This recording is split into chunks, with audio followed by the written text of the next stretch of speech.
Before Egypt, before the pyramids, and long before the gods of Olympus, there were the Anunnaki. They came from the heavens, towering beings of immense power and purpose. The Sumerians didn't just worship them. They recorded their names, their actions, even their rivalries. In the cradle of civilization, where time itself seemed to awaken, these ancient gods descended to shape humanity's destiny. Were they just myth or memory? Today we begin uncovering the forgotten story of the Sumerian gods, those who came from the sky to the earth.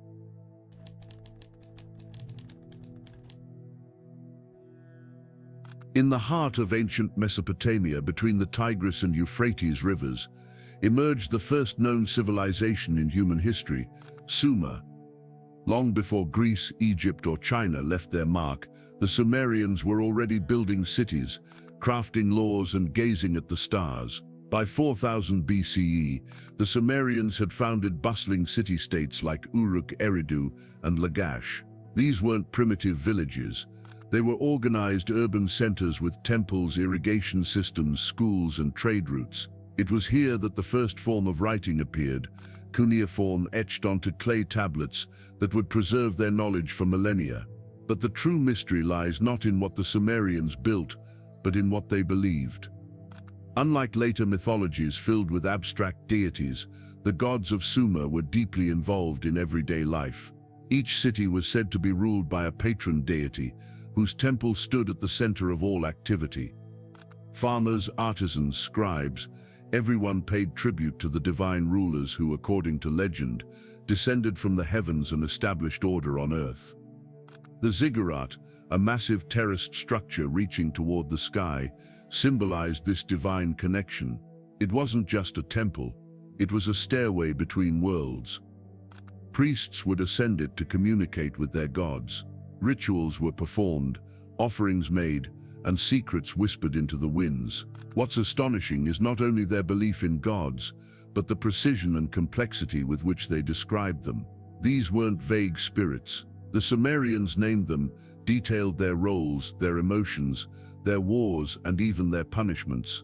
The gods had families, political alliances, and cosmic duties, and at the center of it all were the Anunnaki, a pantheon of powerful beings who, according to the texts, didn't just watch over humanity, they created it.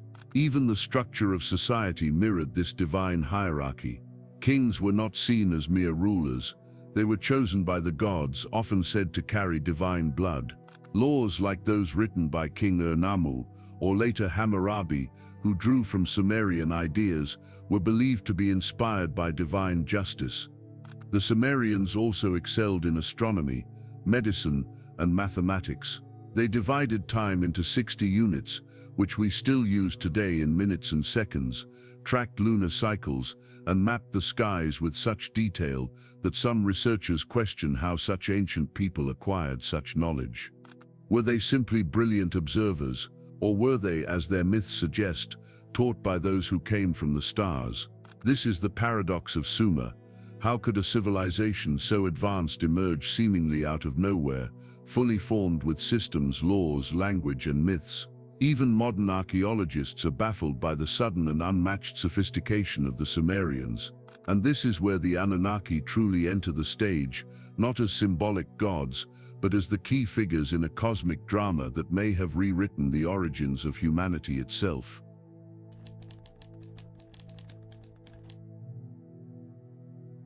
The name Anunnaki carries a weight of mystery that echoes through time. Translated from Sumerian, it means those who from heaven to earth came. But who were they really? Deities? Watchers? Beings from another world?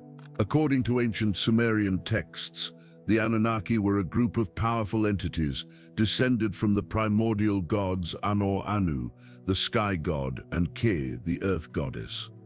They were said to be over 50 in number and played roles in governing, shaping, and maintaining the cosmos and humanity itself. Their home was not merely celestial, it was beyond. Descriptions often refer to their arrival from a place called Nibiru, or a heavenly realm not found on earth. They were not imagined as formless spirits, but as tall, radiant beings, humanoid in shape, but far more advanced, commanding the forces of nature and mastering knowledge that even modern science still seeks to understand. At the heart of the Anunnaki pantheon were a few central figures, each holding immense power and responsibility. The Anu, the king of the gods, ruler of the heavens.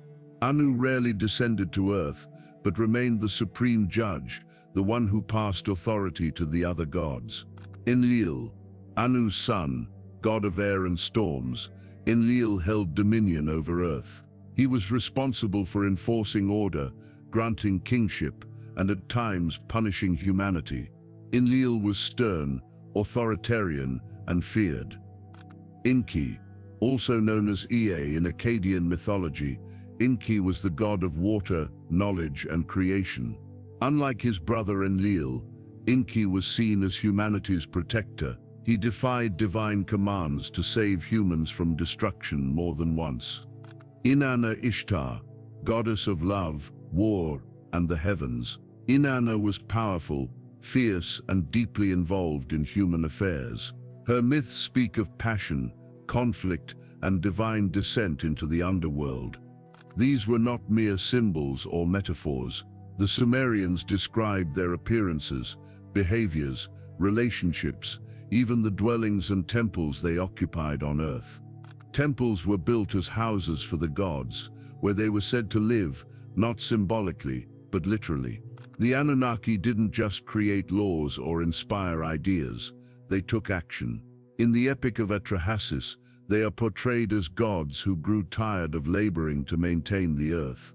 To solve this, they created humans as a workforce, mixing their essence with that of an earthly being, shaping mankind through divine biotechnology. This narrative, gods creating humans to serve them, is echoed in countless myths across the globe. But in the Sumerian version, it is disturbingly detailed. The Anunnaki gathered, held council, and agreed upon genetic design. They even debated over the ethics of this creation. Enki, the scientist god, was at the center of this experiment. The Anunnaki also fought among themselves. Wars between Enki and Enlil, disputes over humanity's fate, and even divine romantic entanglements populate the myths. These weren't distant, abstract gods. They were involved, emotional, and often conflicted. Over time, the Anunnaki became divided. Enlil saw humanity as flawed, disobedient, and disposable. Enki believed in humanity's potential, often acting behind the scenes to guide, protect, and even upgrade human beings. This tension climaxed in stories like the Great Flood, where Enlil sought to destroy humanity, but Enki secretly warned a man named Atrahasis, or later, Utnapishtim, in the Epic of Gilgamesh, instructing him to build a vessel to survive. This divine schism, between control and compassion, formed the spiritual DNA of future religious systems. Modern theorists like Zecharia Sitchin argue that the Anunnaki were not mythological gods, but extraterrestrials with advanced technology who came to Earth in ancient times. According to this theory, the myths are distorted memories of real encounters with powerful beings from another world. Sitchin interpreted Nibiru as a distant planet in an elongated orbit that brings its inhabitants near Earth every few millennia. He claimed that these beings genetically modified early hominids to create Homo sapiens as a slave species, mining gold and other resources. While mainstream scholars reject these ideas, the depth and specificity of the Anunnaki stories remain unmatched in ancient literature. What other mythologies name dozens of gods with biographies, family trees, emotions, technologies, and political agendas? The Sumerians did not worship the idea of gods. They documented their interactions with them.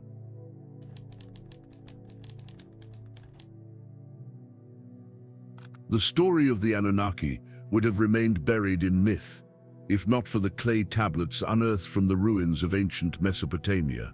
These silent witnesses, etched in cuneiform script, are among the oldest written records in human history. Thousands have been discovered across ancient cities like Ur, Uruk, Nippur, and Eridu, forming the foundation of what we know about the Sumerians and their gods. These tablets are not vague fragments. They are detailed documents, epics, prayers, historical records, astronomical calculations, and even legal codes. And woven through many of them is the unmistakable presence of the Anunnaki. One of the most renowned texts is the Epic of Gilgamesh, a tale of kingship, mortality, and divine rebellion. Gilgamesh, said to be 2/3 god and 1/3 man, embarks on a journey seeking immortality after the death of his friend Enkidu. Along the way, he meets Utnapishtim, the Mesopotamian counterpart to Noah, who recounts the Great Flood, an event ordered by the gods, but secretly warned against by Enki. The flood myth appears repeatedly in Mesopotamian literature and seems eerily parallel to the biblical version in Genesis. Another key text is the Enuma Elish, the Babylonian creation epic derived in part from older Sumerian stories. It describes the cosmic battle between gods, the structuring of the universe, and the creation of humans from the blood of a rebellious deity. While the Enuma Elish does not mention the Anunnaki by name as frequently, it preserves many of their themes: divine war, creation by sacrifice, and a pantheon battling for control. Then there's the Atrahasis epic, perhaps the most revealing when it comes to the Anunnaki. In it, the gods labor to maintain creation, but grow weary. They convene and decide to create humankind as a labor force. Enki and the birth goddess, Ninurtag, perform the creation ritual, mixing clay with the blood of a slain god to form the first humans. It is this tale that explicitly frames humans as tools and the gods as advanced beings capable of manipulation at the genetic level. What makes these stories especially fascinating is their consistency across time and culture. The same figures, Anu, Enlil, Enki, Inanna, reappear across different cities and centuries, though with local variations. These were not one-off characters. They were part of an elaborate spiritual bureaucracy that governed heaven and earth. The writing system used, cuneiform, wasn't just utilitarian, it was sacred. Scribes were trained for years in temple schools. The act of writing itself was seen as a divine transmission, and this may explain why the stories of the Anunnaki were so carefully preserved, not as metaphors, but as historical record, as received knowledge. But as time passed and empires rose and fell, the original meaning of these stories began to blur. The Akkadians, Babylonians, and Assyrians inherited Sumerian myths, modifying them to fit their own theologies and political agendas. The Anunnaki evolved, sometimes merging with or being replaced by newer deities. Still, their core attributes remained: cosmic origins, deep knowledge, and direct intervention in human affairs. Modern scholars, however, often interpret these myths symbolically. They argue that the gods represent natural forces, psychological archetypes, or societal structures. Enlil becomes the tyrannical ruler, Enki the clever trickster, Inanna the duality of love and war. But for others, especially those who entertain ancient astronaut theories, these stories are not symbols, but literal records of encounters with non-human intelligences. So how should we read them? That depends on our lens. Seen one way, the Anunnaki are reflections of humanity's inner struggles and social evolution. Seen another, they are historical echoes of a time when gods, or beings perceived as gods, walked among us. Either way, these tablets speak. And they continue to speak across time, whispering a truth far older than our modern understanding.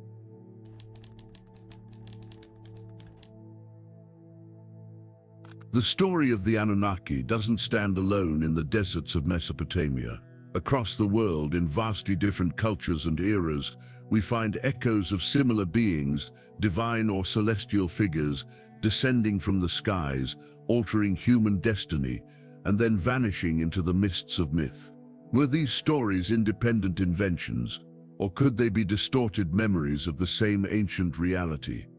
The biblical connection in the book of Genesis, we read about the Nephilim, a mysterious race described as the offspring of the sons of God, and the daughters of men. These beings were giants, heroes of old, and their presence on earth was considered so corrupting that it triggered divine wrath and the Great Flood. Sound familiar? Compare this to the Anunnaki mythos, where gods interbreed with humans, creating hybrid beings and manipulating humanity's development. Enlil's decision to flood the earth to cleanse human overpopulation and rebellion mirrors the biblical narrative of divine judgment. And just as Enki warns Etrahasis to build a vessel and survive, God warns Noah to do the same. Could the story of the Nephilim be a later adaptation of the older Sumerian myths? Many scholars note how Mesopotamian narratives predate the Hebrew texts by centuries, if not millennia. In Egyptian mythology, the gods arrive in Zep Tepi, the first time, a golden age when gods walked among men. Thoth, Osiris, and others brought knowledge, law, and order. Like the Anunnaki, they were more than mythic, they were civilization bringers. In Hindu texts, we find the Devas and Asuras, powerful beings who engage in cosmic battles and occasionally interfere in human affairs. The Mahabharata speaks of divine weapons, flying machines called vimanas, and wars that shake the heavens. These aren't merely metaphors, descriptions of celestial chariots, beams of light, and beings not born of earth parallel the Anunnaki's advanced presence. Even in Mesoamerican traditions, we encounter gods like Quetzalcoatl, a feathered serpent who descended from the stars, brought wisdom and law, and promised to one day return. The Maya, Aztecs, and Incas all speak of star ancestors or sky people, often tied to celestial calendars and cosmic cycles. Common themes, uncommon origins across cultures, we find similar patterns: divine beings descending from the sky, interbreeding or interaction with humans, transmission of knowledge and law, punishment of humanity through floods or fire, promise of return or rebirth. Skeptics argue that these are universal archetypes, stories born from shared human psychology. But others ask, why do so many ancient peoples describe beings from the stars, often in similar terms and with similar stories, without contact between their civilizations? If these tales were merely symbolic, how do we explain the technical precision in some of their descriptions, such as celestial alignments, astronomical knowledge, and detailed accounts of events long before recorded history? For ancient astronaut theorists, the conclusion is bold: the Anunnaki were real, and their memory persisted in different forms across the globe. The Sumerian version was simply the first, and perhaps the most direct testimony. Whether viewed through the lens of mythology or hidden history, the connections are undeniable. The gods of ancient Sumer may have changed names across time, but their essence, their actions, their influence, their shadow, remained etched into the collective memory of humanity.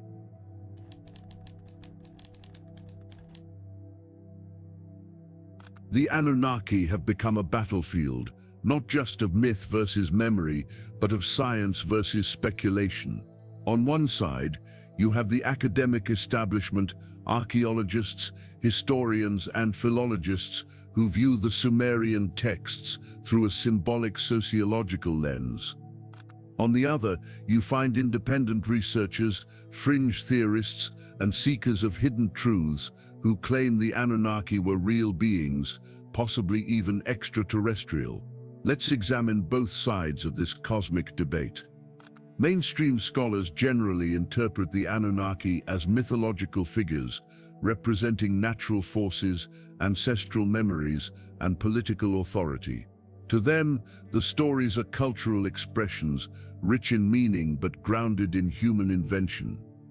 For instance, Enlil represents order and kingship necessary for urban civilization. Enki symbolizes knowledge, fertility, and the chaos of the waters. Inanna embodies dualities: love and war, life and death, power and vulnerability. According to this view, myths helped ancient people make sense of the world, organize society, and establish hierarchies of power. Kings traced their right to rule back to the gods, not because they believed it literally, but because it legitimized their authority. The concept of the Anunnaki as gods from the heavens was thus symbolic of a divine order, nothing more. The flood story was a metaphor for rebirth and moral reset, the creation of mankind, a tale about our role in the natural hierarchy.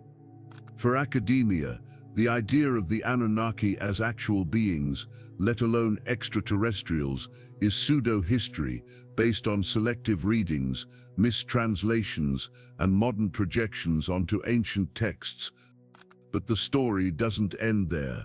In the late 20th century, a wave of researchers began to question this traditional narrative.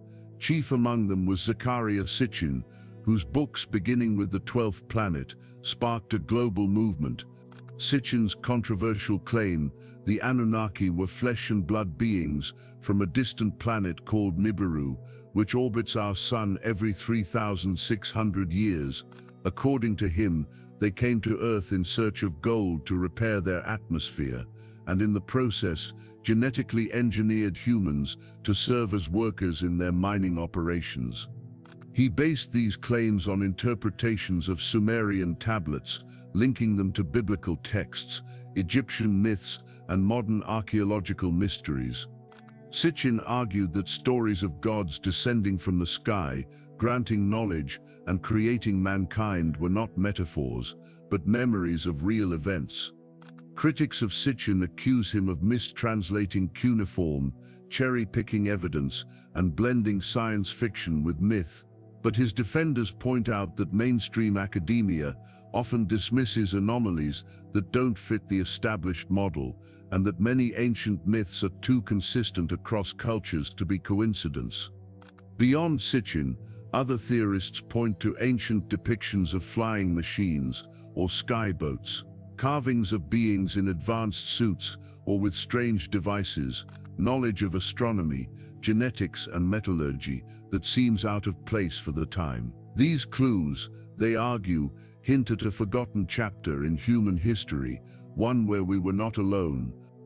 Not all alternative thinkers go as far as claiming extraterrestrial origins. Some suggest that the Anunnaki were a highly advanced human civilization, lost to time, perhaps wiped out by cataclysm or war.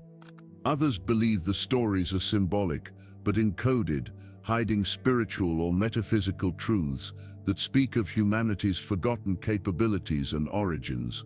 And then there's the esoteric lens, which sees the Anunnaki not as physical beings, but as archetypal forces or interdimensional intelligences accessed through altered states or spiritual rituals. The point is, the debate is alive and growing. With every new archaeological find, with every ancient text digitized and re-examined, with every theory proposed on podcasts and documentaries, the Anunnaki step further out of obscurity and deeper into the human imagination. So who's right? Maybe the Sumerians told the truth as they understood it. Maybe they described gods because that's the only language they had for something beyond human comprehension. Or perhaps they remembered something real, something their priests, their scribes and their myths were desperately trying to preserve.